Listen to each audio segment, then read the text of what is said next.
කතාව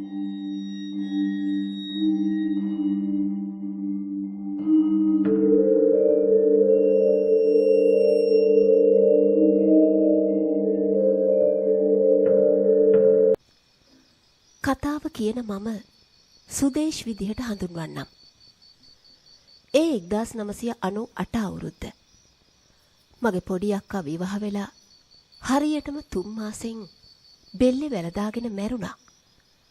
එතකොට මං උසස් පෙළ ලියලා. එක පාරම සිද්ධ වෙච්ච දේ ගැන මට අම්මට අප්පච්චිට ලොකු අක්කට තිබුණේ හරි වේදනාවක්. ප්‍රශ්නයක් තිබුණා නම් අපිට කියන්න තිබුණා. හිටි ගමන් ජීවිතේ නැති කරගත්තම හරිද රත්තරනේ. අම්මා එදා අක්කගේ මිනිය බදාගෙන ඇඬුවා. සුමේද අයියා. ඒ කියන්නේ පොඩි අක්කගේ මහත්තයා. අක්කා සියදිවි නසා ගන්න මොහොතේ එයා හිටියේ ගමෙන් ගොඩාක් ඈත. කොයි තරම් හිත හයිය කෙනෙක් වුණත් එයත් ඉක්කි ගහලා ඇඬුවා එදා. අක්කට මැරෙන්න තරම් ප්‍රශ්නයක් තිබ්බේ නෑ මල්ලි. එහෙම කියලා මාව බදාගෙන දුක බෙදාගත්තා. 7 දවස 3 මාසේ බොහොම අපූර්වට දානමාන කටයුතු කරලා අක්කට පින් දෙන එක කොයි තරම් අපූර්වට කෙරුවත් කොතනම හරි වරදක් වෙලා එහෙම නැත්තම් වෙනවා කියන එක දැනෙන්න වැඩි දවසක් ගියේ නෑ. මට නිින්ද යන්නේ. මං නයෝමිව දකිනවා. එයා රැයිලි වෙනකන් ගේ පුරා ඇවිදිනවා. මට තේරෙන්නේ නෑ. මෙහෙම කිව්වොත් මට පිස්සු හැදෙයි. සුමේද අයියා ඒ විදිහට කීවේ අත් දෙකෙන්ම ඔළුව අල්ල ගන්න ගමන්. වෙනදට රැවුල කපලා පිළිවෙලකට හිටියේ එයා ඒ වෙනකොට හිටියේ හරීම අපිළිවෙලකට. ඔයා ටික දවසක් යන්නකෝ අයියගේ තනියට. විභාගෙත් ඉවරනේ පුතේ. අම්මගේ කාරුණික ඉල්ලීම මං ඉටු කෙරුවා.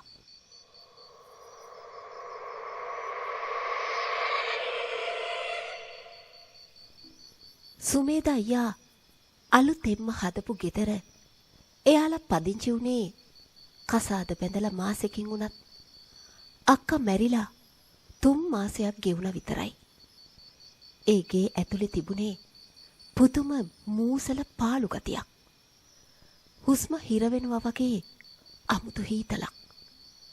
දොර ජනෙල් කොයි තරම් ඇරලා තිබුණත් ඒ එන ගඳ අඩු වෙන බවක් දැනුනේ නෑ.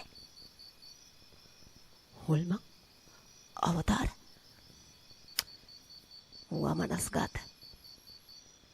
හිත ඒ විදිහට කියනකොට කඩෙන් අරන් ආව කෑම දෙකක් කාලා එදා රෑ නින්දට ගියා. මහ රෑ කාගේදෝ බර අඩි සද්දයක් එක්කම මන් නිදාගෙන හිටිය කාමරේ ජනේලයක් මහා සද්දෙට ඇරුණේ කවුරු හරි එළියේ ඉඳලා එක පාරම ඒක ඇද්දා වගේ. ගැස්සිලා ඇහැරුණ මම හිතුවේ හුළඟට ජනේලේ ඇරෙන්න ඇති බවක්. ඒත් ඇතුළතින් අගුළු දාලා තිබුණු ජනේලේ. ඊට පස්සේ එක දිගට තව කාමර 2-3ක ජනෙල් ඒ විදිහට ඇරෙනවා වගේම සුමේද අයියගේ කාමරේ ඇතුලෙන් මොනවම හරි බින්දෙනවා ඇහුණාම තප්පරයක්වත් කාලය අපතේ ඇරියේ නැතුව ඉක්මන් වුණ මම එයාගේ කාමරේ ඇතුළට එපිකම් කළා. අතපය 4 දෙපැත්තට කරගෙන එයා මහා හයියෙන් දඟලනවා. ඇස් උඩ ගිහින් කට ඇරිලා උගුරෙන් අමූතම සද්දයක් එන්නේ. හරියට උගුර හිර වෙලා වගේ. මොහොතක් ගෙවෙන්න ඇති. ඉක්මනටම ළඟ තිබ්බ වතුර වීදුරුව එයාගේ මූණට වීසි කරපු මම බලාගෙන හිටියේ පුදුමෙන්. එකපාරම ඇඳේ වාඩි වෙලා හයියෙන් හුස්ම අල්ලන්න ගත්තු අයියා වේදනාවෙන් බෙල්ල අත ගන්නට උනේ කහින ගමන්. මොකද උනේ? ඒ විදිහට අහන්න මට ටික වෙලාවක් උවමනා වුණා. කවුදෝ කෙනෙක් මගේ බෙල්ල මිරිකුවා. මහ සීතල අත් දෙකක්, දිගම දිග කොණ්ඩයක්, සුදු පාට ඇස් දෙකක්. අයියා අපහසුවෙන් කියනවා. එයා දිහා අනුකම්පාවෙන් බලන් ඉන්නව ඇරෙන්න වෙන කියන්න කරන්න දෙයක් මන් දැනගෙන හිටියේ නෑ. වෙලාව රෑ 12ට කිට්ටුයි. අයියට නිදාගන්න කියලා මගේ කාමරයට ආවේ හරිම හිස් හැඟීමකින්. එහෙම නැත්තම් මහ මූසල ගතියකින්. ඇවිත් ඇඳේ දිගා වුණාට මොකද ඊට වැඩිය ඉක්මනට නැගිට්ටේ ඇඟට දැනුණු සීතලකින්. ඇඳ උඩලේ අලුත්ම තුවාලයකින් වැක්කිරුණු ලේ. සුමේද අයියේ කියලා කෑ ගහන්න ඇරිය කට අත් දෙකෙම තද කරගෙන කාමර මුල්ලකට පැනගත්තේ ජනෙල් කූරුවල එල්ලිලා ඉන්න අද්භූත සතෙක්. උගේ දිව දික් කරලා ඇඳ උඩ තිබ්බ ලේ ටික ලෙව කණ්ඩ සූදානම් වෙන විදිය දැකලයි. මගේ ඉවසීම අවසానයි. කෑ ගහගෙන කාමරෙන් එළියට පැනලා වේගෙන් සුමේද අයියගේ කාමරයට දිව්වට එයා අතපය හතර දික් කරගෙන බිම වැටිලා දඟලන විදිය දැක්කාම මං ආයිමත් බය වුණා. උදව් ඉල්ලලා කෑ ගහලා වැඩක් නෑ. ඇහෙන දුරක කෙනෙක් නෑ. ඒ විදිහට සෑහෙන වෙලාවක් දඟලලා එයා නිස්සබ්ද වුණේ පුදුමාකාරයට. ගෑනු කෙනෙක් ඉක්කි බිඳලා හඬන ශබ්දය ලාවට වගේ ඇහෙන්න උනේ මහ පාන්දර. ඉස්සරහා දොර යාන්තම් ඇරලා මං බැලුවේ අක්කගේ සොහොන දිහා. එතන කවුදෝ ඉඳගෙන ඉන්නවා. ඉඳගෙන අඬනවා. ඒ කවුද? මේ පාන්දර සොහොනක් ළඟ අම්මා ඇවිල්ලාද? හිතට ප්‍රශ්න ගොඩායි. සුමේද අයියා හොඳ නින්දේ. හිතට හයිය අරගෙන මං ඉක්මන් උනේ විදුලි පන්දමත් අරගෙන ඉඩමෙම කොනේ තියෙන අක්කගේ සොහොන ළඟට. කවුද? අම්මා ඔයාද? ඒ ටික අහලා ඒ මූණට ටෝච්චෙලිය ලං කළා. විරූපී විකාරි මූණක්. වීදුරු කෑලි වගේ දිලිසෙන දත්. ලේ වැක්කිරෙන දිවක්. බේර ගනියෝ කියලා කෑ ගහගෙන මං ගෙට දිව්වේ විදුලි පන්දම අතෑරලා. උළුවස්සෙන් ගෙට ඇතුල් වෙනව එක්කම දුවගෙන ආපු මම කාගේදෝ ඇඟක හැප්පුණා. ඔව්, කවුරු හරි ගේ ඇතුලේ ඉඳලා එළියට ආවා. ඒත් ඇස්වලට පේන්න කිසිම කෙනෙක් නෑ. හදිසියෙම දොර වහලා හරි හුස්මක් අල්ලගෙන එබුනේ සුමේද අයියගේ කාමරේට.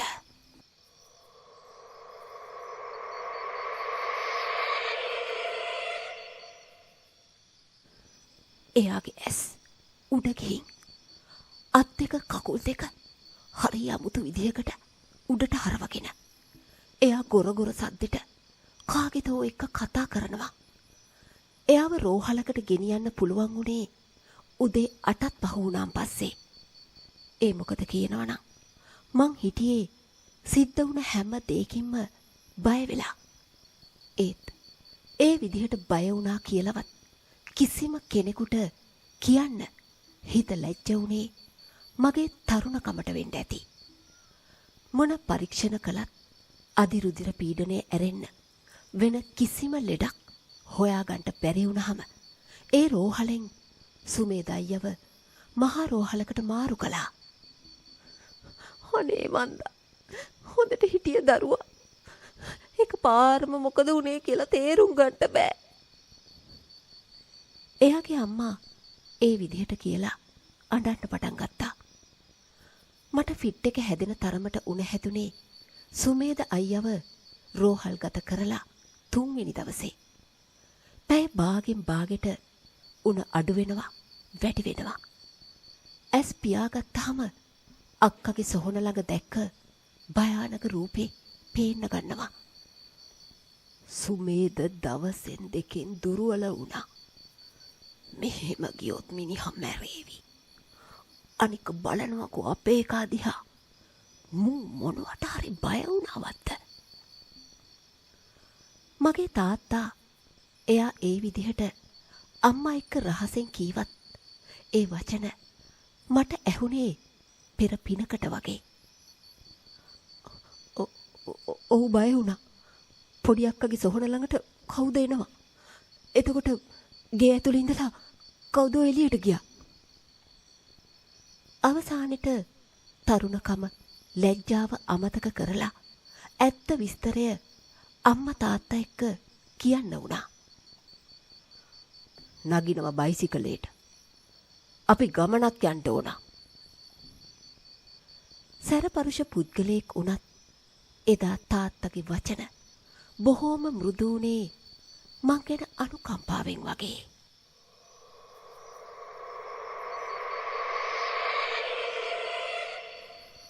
පැයක විතර ගමනකින් පස්සේ අපි ආවේ හරීම අපූරු තැනකට. වෙල්යායෙන් එන හීතල හුළඟ ගිනි ගන්න වාගේ රස්නේ මගේ ශරීරේ හරි ආදරෙන් අතගානවා වගේ තේරුණා. ලස්සන හැඩ රටාවට අතුගාපු සුදු වැලි මිතුලක්. කුඩා වුණත් බොහෝම ගාම්භීර පෙනුමක් තියෙන නිවසක්. හොඳම දේ නම් ඉස්සරහ ඉඳගෙන හිටිය තරුණ පුද්ගලයෙක්. එයාගේ ඇස් කෙලින්ම තිබුණේ මගේ ඇස් දිහාවට. තාත්තා ආපු විස්තරේ කියන්න පටන් ගත්තේ බොහෝම නිවුණු විදිහට. බෑනට අන්තිමයි නේද? මට බලන්න උමනයි ඒ කෙනාව මුලින්ම. ඒ පුද්ගලයා එහෙම නැත්තම් බණ්ඩාර වෙද මහත්තයා ඒ විදිහට කියන්න උනේ සුදු කමීසේ බොත්තම් දාගන්න ගමන්. ඊට පස්සේ අපේ මෝටර් සයිකලේ පිටිපස්සෙන් ආව එයාලගේ මෝටර් සයිකලේ නැවතුනේ මහ රෝහලේ රතගාලේ. සුමේදගේ මූණේ හැම ඇකිලිලා. මට සිහි වුණේ සොහොන ළඟ දැක්ක ගෑනු කෙනාගේ හැම ඇකිලුණු විරූපී භයානක මූණ. වෙද මහත්තයා බොහොම සුළු වෙලාවක් සුමේද දිහා බලන් ඉඳලා සහෝදරියගේ සොහොන ළඟ ගෑනු කෙනෙක්ව දැක්කද මේ වගේ මූණ විරූපී වුණා? මගෙන් ඇහුවේ තරමක රහසෙන්. ඔව් කියන්න හිස වැනුව මම තව දේවල් කියන්න උත්සාහ කළත් මෙතන නෙවෙයි අදාළ නිවසට ගියාම කියලා මාව නිහඬ කළ වෙද මහත්තයා තාත්තව ළඟට අරගෙන තවත් මොනවා හෝ පැවසුවේ බොහෝම ඉක්මනින්. ඉන්පසු අපේ ගමනාන්තය සුමේද අයියාගේ ගෙදර. තමන් ආ යතුරු පැදියෙන් බැහැපු ගමම්ම බණ්ඩාර වෙද මහත්තයා බැලුවේ පොඩි අක්කගේ සොහොන දිහා. ඊට පස්සේ තාත්තගෙන් විස්තර අහන්න වුණා. සුමේද කැමති උනේම නෑ දුවගේ මිනිය කනත්තේ වල දාන්න. එයා කීවෙම එයාට පෙනෙන දුරින් දුව ඉන්න ඕනයි කියලා. තාත්තා විස්තර කරනවා. සුමේදගේ පවුලේ විස්තර කොහොමද? මං අහන්නේ අම්මා තාත්තා එහෙම නැත්තම් කලින් විවාහය? ඒ වෙනතුරු මමවත් දැනගෙන හිටියේ නැති දෙයක් බණ්ඩාර වෙද මහත්තයා තාත්තගෙන් ඇහුවාම මදක් නිහඬව හිටිය තාත්තා ඉන් පසුව විස්තර කියන්න වුණා. මගේ දුව වැඩ කරේ සුමේද වැඩ කරපු බැංකුවේමයි. ඒ අතර දෙන්න එක්ක සම්බන්ධයක් පටන් අරගෙන. දුව කිව්වේ නම් එයා මුලදී දැනගෙන හිටියේ නෑ සුමේද කසාද බැඳපු කෙනෙක් කියලා. තාත්තා එහෙම කියනකොට දැනගත්තා කියලා අතෑරියෙත් නෑනේ නේද? පවුලක් කඩලා පවුලක් වෙලා. කෝදෙන් කවුද සතුටින්? තමන්ගේ දුව බෑනා. දෙමාපියෝ කියන්නේ වරදට විරුද්ධ වෙලා හරි මඟ පෙන්වන අයට. නැතුව හොඳ හෝ නරක දරුවෝ කියන හැම දෙයක්ම කරන එක නෙවෙයි. මම මේ වැඩේ කරන්නම්. හැබැයි මට මහත්තයාගේ බෑනගේ ඉදිරිය ගැන වග කියන්න බෑ. බණ්ඩාර වෙද මහත්තයා කලකිරීමෙන්. ඒත් එයා මගේ දිහා පරිස්සමට බලලා එයා කළ යුතු දේ කරන බවත් ඒ කරන්නේ සුමේද නිසා හෝ මගේ පොඩි අක්කා නිසා නොවන බවත් වෙනත් දෙදෙනෙකු වෙනුවෙන් එය කරන බවත් තාත්තට පැවසුවේ එයාගේ ගෝලයාට යම් යම් කාරණා පැහැදිලි කරමින්.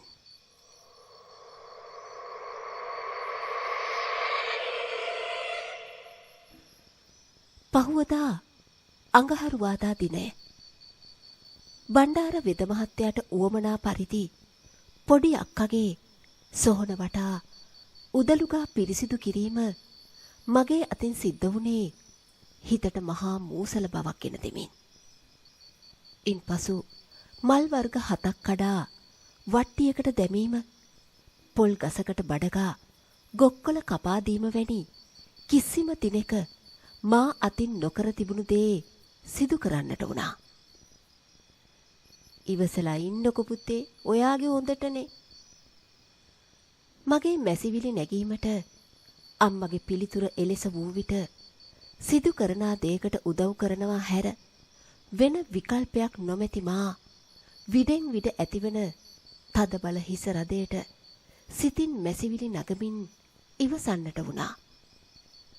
අම්මා තාත්තා මං බණ්ඩාර වෙද මහත්තයා සමග සිටි ගෝල බාල පුද්ගලයින් දෙදෙනා හැර වෙන කිසිම කෙනෙක් නිවසේ නොසිටීම හෝ යාගයට සහභාගී වීම තහනම් බව බණ්ඩාර වෙද මහත්තයා මුල සිටම තාත්තට දැඩිව කියා සිටි නිසා ඒ කරුණුත් ඒ අයුරටම සිදු වුණා.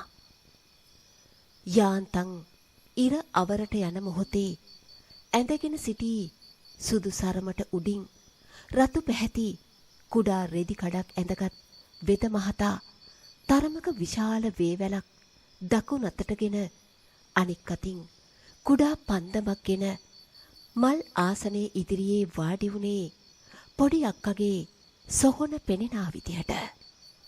දැඩිමුණ්ඩ දෙවියන්ගේ පිහිටයි ආරක්ෂාවයි. මට ඉංගියක් දැනගන්න ඕමනයි. මට මල පෙරේතෙක් ගෙන්නාගෙන කතා කර ඉංගියක් දැනගන්න ඕමනයි. ඉතින් අහල පහල සිටිනා දේව අමනුස්ස කිසිම කෙනෙකුගෙන් හරස් කිරීමක් මග ඇහිරීමක් නොවෙන්න ඕන. බණ්ඩාර වෙද මහත්තයාගේ වචන බොහෝම පැහැදිලි, ඒ වාගෙම ගාම්භීරයි. එයාගේ එක ගෝලයෙක් ගේ වටේටම දුම්මල අල්ලලා කහ වතුර ඉහලා ඒ පොල් කට්ට ගෙනihin අක්කගේ සොහොන ළඟ බිම තියලා එන්න ආවා. හිත තිබුණේ මහ පුදුමාකාර තිගැස්මකින්. ඒ නිසාම මං හිටියේ බොහෝම උනන්දුවෙන්. ටික ටික රෑ වෙන්න වුණාම නාසයට දැනෙන්න උනේ අමුතුම ගඳක්. ඔව්, ඒ ගඳ මුලින්ම සුමේද අයියගේ තනියට මේ නිවසට ආදිනේ දැනුණු ගඳමයි. නාසයේ දැවිල්ල අල්ලන අධික ගඳක්. සිහියට ආවේ කුඹුරු වලට වල් මරන්න ගහන වල් නාශක ගඳ. ඔව්, ඒ වස ගඳක්. අම්මා තාත්තා නාස් වසා ගන්න උනේ ඒ අධික දුගඳ උහුල ගන්න බැරි නිසයි. ඒත් බණ්ඩාර වෙද මහත්තයා ඒ ගැන කිසිම තැකීමක් නැතුව මතුරනවා. ඉන්පස්සේ එකම පාර සුමේද අයියගේ කාමරේ දොර මහා හඬට වැහුනේ ගෙදර බිත්තිත් හෙලවෙන විදිහේ වේගෙන්. ඒ කාමරේ දිහා බලපු වෙද මහත්තයා ගෝලයෙකුට යමක් ඉඟි කළා. හෙමිහිට ඒ දොර ළඟට කිට්ටු කරපු ගෝලයා දොරට යටින් සුවඳ දුම් කාමරේ ඇතුළට යන අයුරට දුම් කබල එහාට මෙහාට කර එසැනින් එතනින් ඉවත් වුණා. තප්පර කීපයක් ගෙවුණා විතරයි. වහපු දොර ඊට වැඩි වේගකින් නැවත විවෘත වුණේ ගෙදර තිබුණු ගෘහ භාණ්ඩ කීපයක් වේගෙට ඒ අතට මේ අතට වීසි වෙන අයුරට. එළවෙන්න එපා. ඔහොමම ඉන්න ඕන. අම්මා තාත්තා සහ මගේ අසලම සිටි වෙද මහත්තයාගේ වැඩිමහල් ගෝලයා අපිට පැවසුවේ බොහොම රහසෙන්. ඉකිබිඳීමක්. ඔව්. ගැහණු කෙනෙක් හඬන ශබ්දේ. දැස් ඉබේම පොඩි අක්කගේ සොහන දිහාට. සුදට සුදේ විශාල ගුලියක්.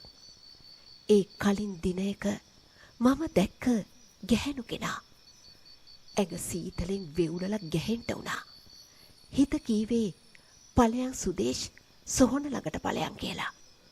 ඒත් වෙද මහත්තයාගේ ගෝලයාගේ දර දඬු අතක් මගේ උරහිසට තබලා තිබුණේ හරියටම මගේ සිතුවිලි අඳුරගෙන වගේ.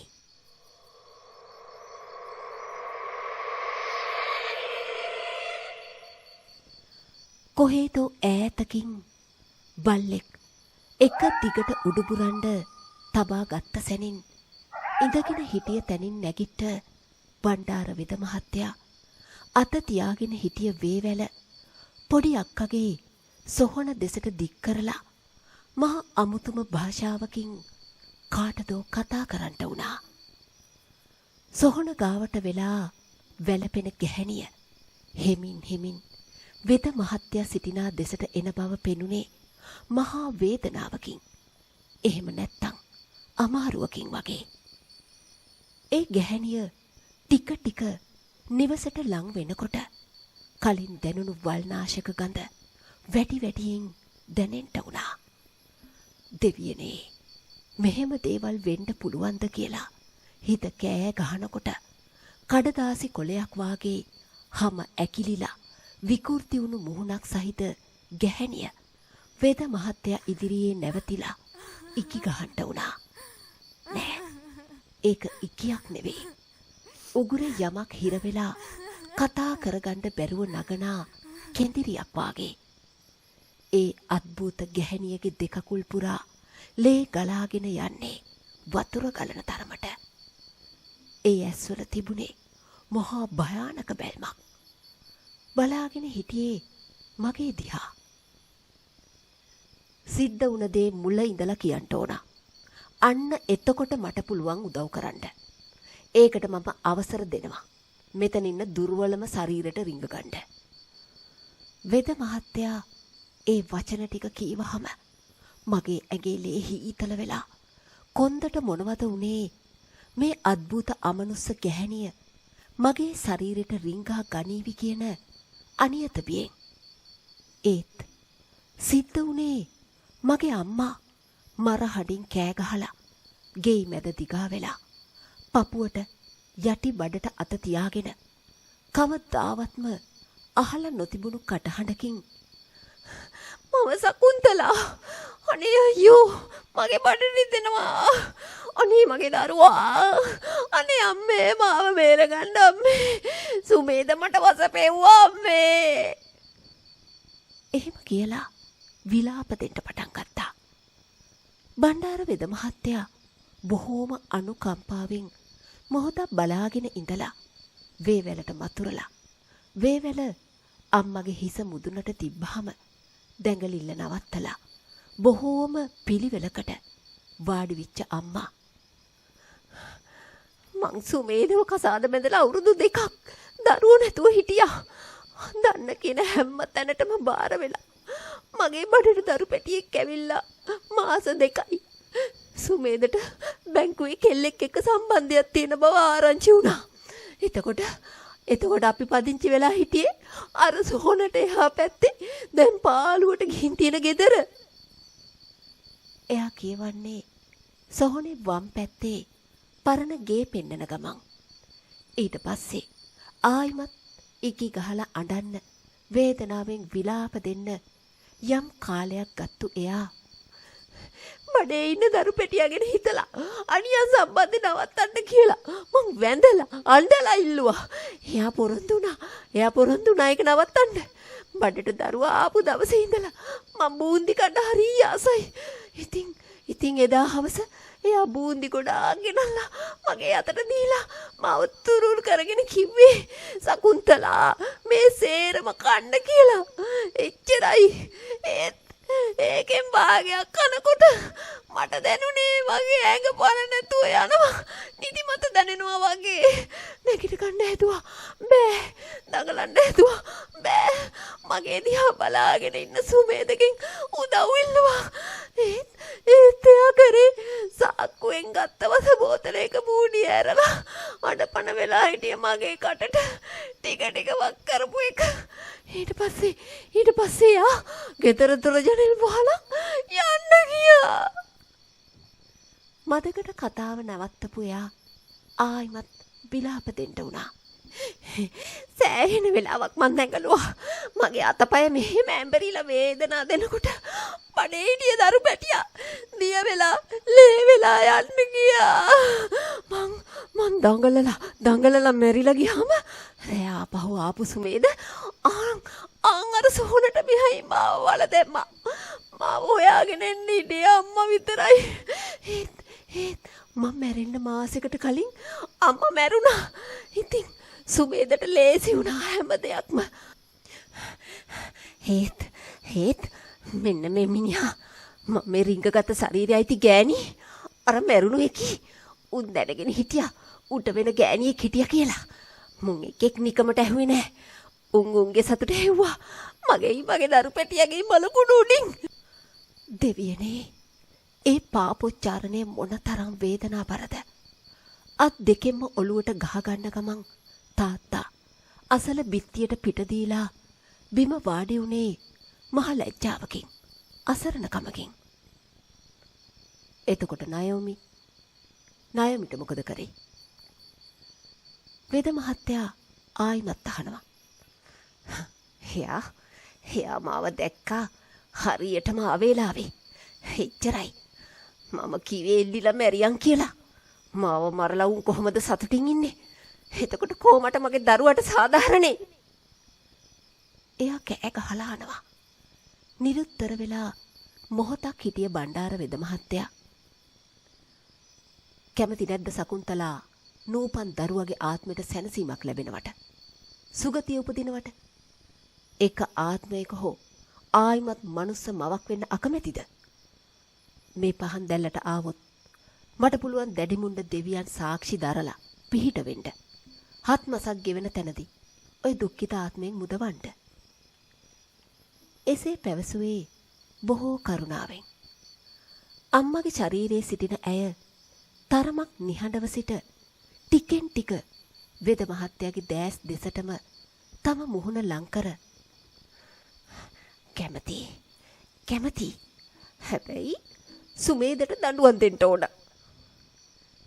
එසේ පැවසූ විට එයාගේ දඬුවම එයාට ලැබේවි කියා බණ්ඩාර වෙද මහත්තයා පොරොන්දු වූ විට තවත් මොහොතක් දෙකක් දඟලමින් විලාප දෙමින් සිටි අම්මා සිහි විසඥ වී බිම ඇදගෙන වැටෙනවත් සමගම වෙද මහත්තයා අසල දැල් වෙමින් තිබුණු පහනේ දැල්ල විශාල වී දැල් වෙන්නටගෙන මොහොතකින් නිවුණු විට එය දෝතින්ගත් වෙද මහතා පරිස්සමට කුඩා මංජුසාවක තැන්පත් කළා.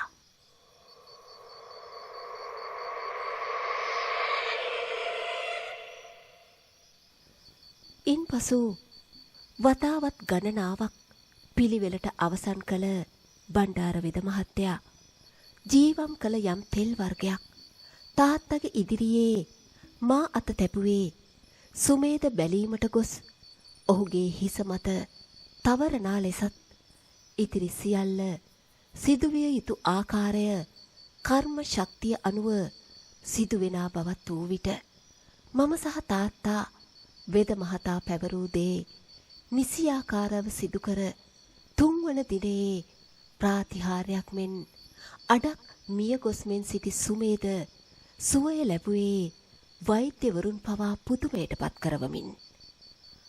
රෝහලෙන් පිට වූ විගස නිවසට පැමිණෙනවා වෙනුවට ළඟම පොලිස් ස්ථානයට ගිය සුමේද තමන්ගේ කලින් කසාද ගැබ්බර බිරිඳ මරා වල දැමූ බවට පාපොච්චාරණය කළේ යන්ත්‍රයක් වගේ.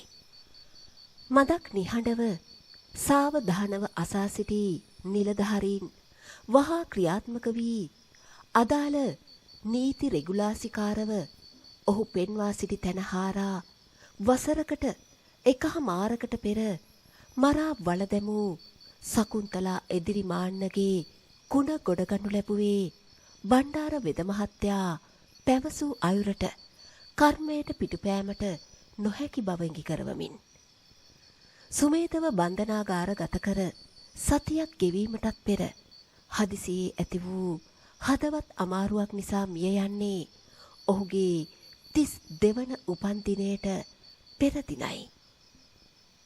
තාත්තා කොහොමද වෙද මහත්තයා ගැන දන්නේ? සිත මහා බරකින් තිබුණු මගේ පැනයට දන්නේ නෑ පුතේ. ඒක නිකම් බලවේගයක් වාගේ කවුරු හරි පාර කීවා. තාත්තගේ පිළිතුර එලෙස වුණා. අදටත් රතු පැහැති බූන්දි දුටු විට මාගේ මතකයේ සිහියට නගන්නේ අනියමකට මැදිව මියගිය අසරණ සකුන්තලා සිහිවීමෙන්. ඇයගේ නූපන් දරුවා නැවත ඉපදී ඇති නමුත් ජීවත්ව සිටිනා මගේ මතකය මා මිය යන තුරාවට ඔවුන් මා මතකයේ රැඳේවි. පොඩි අක්කා ගැන හෝ සුමේද ගැන කලකිරීමක් පමණක් අදටත් මා සිත තුළ ඇති බව දිවුරා කියමි.